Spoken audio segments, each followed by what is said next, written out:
You did it this morning without thinking about it, yesterday too, and the morning before that.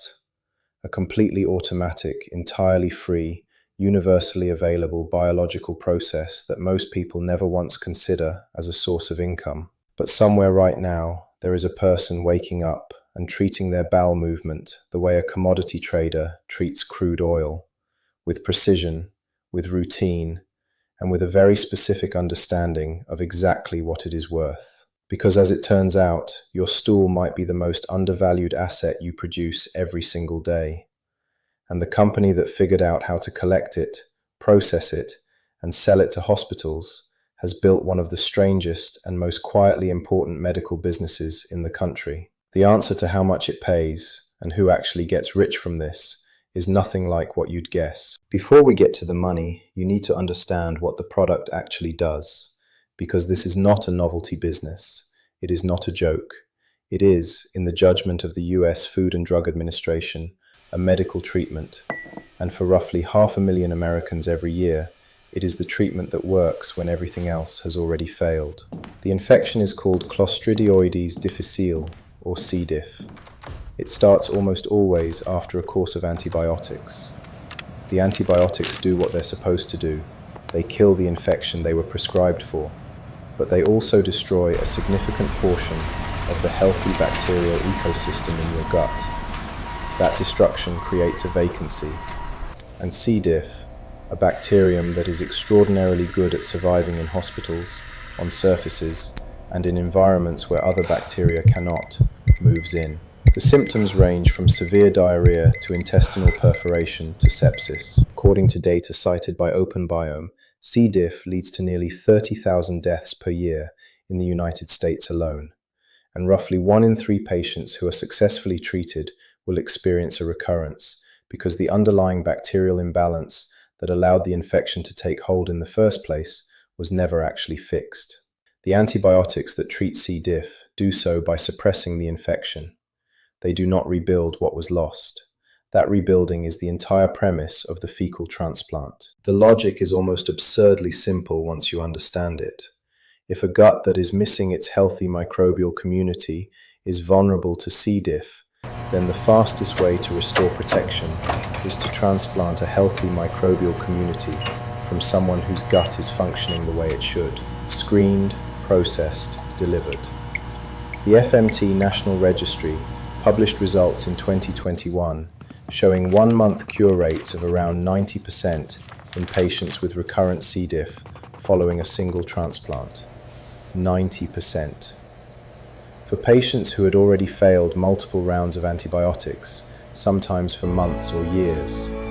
That number is what turned a procedure that sounded like a punchline into one of the most significant developments in modern gastroenterology. So here is where the business model begins. Getting into the stool banking industry is not like opening a laundromat or buying a truck.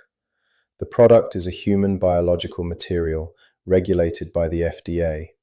The donors are not recruited the way you'd recruit someone to fill out a survey. OpenBiome, the leading non-profit stool bank in the United States, which shipped its 70,000th treatment preparation in February 2024, has publicly described a screening process so rigorous that it accepts fewer than 2 out of every 100 applicants. One analysis found that out of nearly 8,000 people who applied to a major stool bank screening program, roughly 134 qualified. That is a yield rate of about 1.7%. The donor is essentially a pharmaceutical ingredient, and pharmaceutical Here is your ingredients receipt. require We pharmaceutical will notify grade you quality when the control. results are ready. To qualify, a donor typically undergoes a 109-point clinical health assessment, blood testing, stool testing, pathogen screening, background on recent travel, medications, diet, and medical history. The biology has to be right, the lifestyle has to be clean, and the consistency, and this is not a euphemism, it is literal, has to conform to standardized clinical parameters.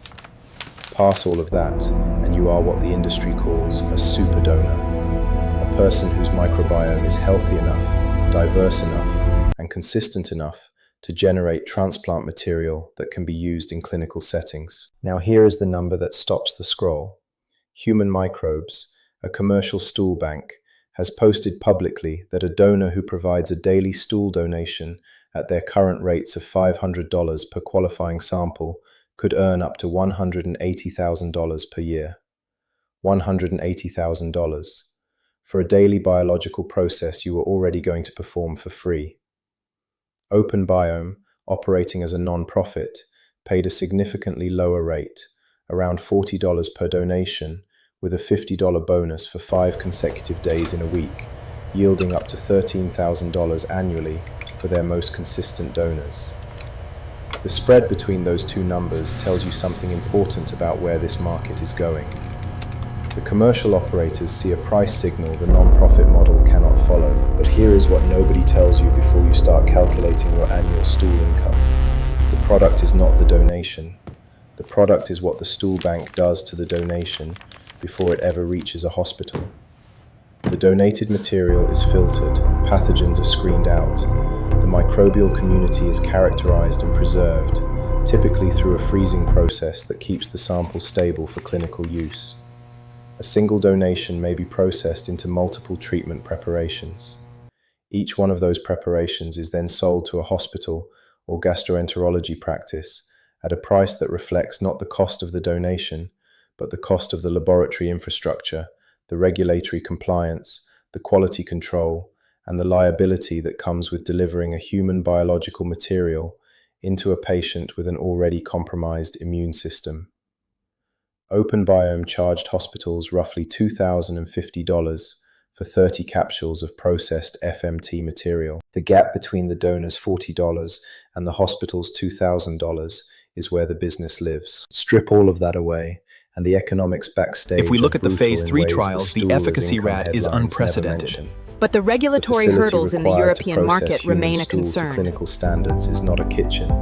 It is a regulated laboratory with cold chain infrastructure, pathogen testing equipment, biosafety protocols, and staff whose job is to ensure that what goes into a patient does not carry something worse than what the patient already has. Open Biome's history includes a 2020 incident in which an E. coli containing FMT sample The new treatment is contributed to a clearly patient working. death. Your The numbers are first known looking transmission excellent. of a pathogen That's a relief to in hear, tens Doctor. of thousands Thank of you. shipments, but a reminder of exactly what is at stake when the quality control fails. The FDA tightened oversight after that event, and again in 2022 and 2023, when 2 pharmaceutical companies received approval for processed FMT-derived drugs, Rebiota, approved in November 2022, and Voust, approved in April 2023. Both approvals were landmarks, the first pharmaceutical products derived from human stool to clear the FDA's standard approval pathway. And both approvals accelerated the regulatory pressure on stool banks like Open Biome, which operated under a policy of enforcement discretion that the FDA ultimately ended on December 31st, 2024. Open Biome halted shipments of its frozen investigational product at the close of that year. The industry did not end. Hospitals can still perform FMT using in-house donor programs, but the era of a single national non-profit stool bank The gene supplying sequencing the results country came back this morning, quietly closed. The regulatory risk and the is implications single look most promising for underestimated the new cost in therapy. this business. The product touches immunocompromised patients. The raw material is a human biological sample with no standardized composition. Every donor is different. Every day is different. Building a scalable, repeatable, defensible product from that variability is an engineering and compliance challenge that dwarfs almost anything in conventional small business. That is why the market is moving toward pharmaceutical-grade, live biotherapeutics and away from direct transplant of donor stool. And that is where the real money is being built. So let's come back to where we started. How much does the business of human stool actually make? If you are a super donor qualifying for daily donations at the highest commercial rates, you are looking at a theoretical ceiling of $180,000 a year, a number that is real, is posted publicly, and requires passing a screening process that rejects 98 out of every 100 applicants. Most qualifying donors earn far less, and most programs pay far less than that ceiling. If you are a non-profit stool bank operating at open biome scale, you shipped 70,000 treatment preparations over roughly a decade of operation, charged hospitals over $2,000 per 30-capsule course, and built the infrastructure that proved the concept before the regulatory window that made the model possible closed at the end of 2024. And if you are a pharmaceutical company that took the clinical data generated by a decade of non-profit stool banking and used it to build an FDA-approved drug from processed human feces, Nestlé Health Science, which acquired the worldwide rights to Vowst in January 2025, is now selling that drug commercially to a market that Markets and Markets projects will reach $4 billion by 2030. The gut microbiome is not a side effect. It is not a punchline. It is the next major frontier in pharmaceutical development, and the most important raw material in that frontier is something your body manufactures automatically, overnight, without any instruction from you whatsoever.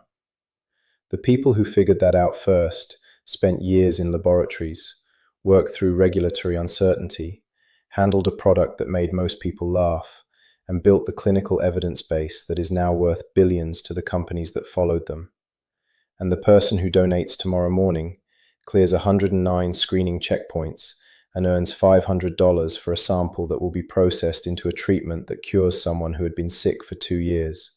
That person is not doing something gross. They are doing something that could not be more serious, or more valuable, or more completely invisible to everyone who uses the bathroom twice a day without once thinking about what they're leaving behind.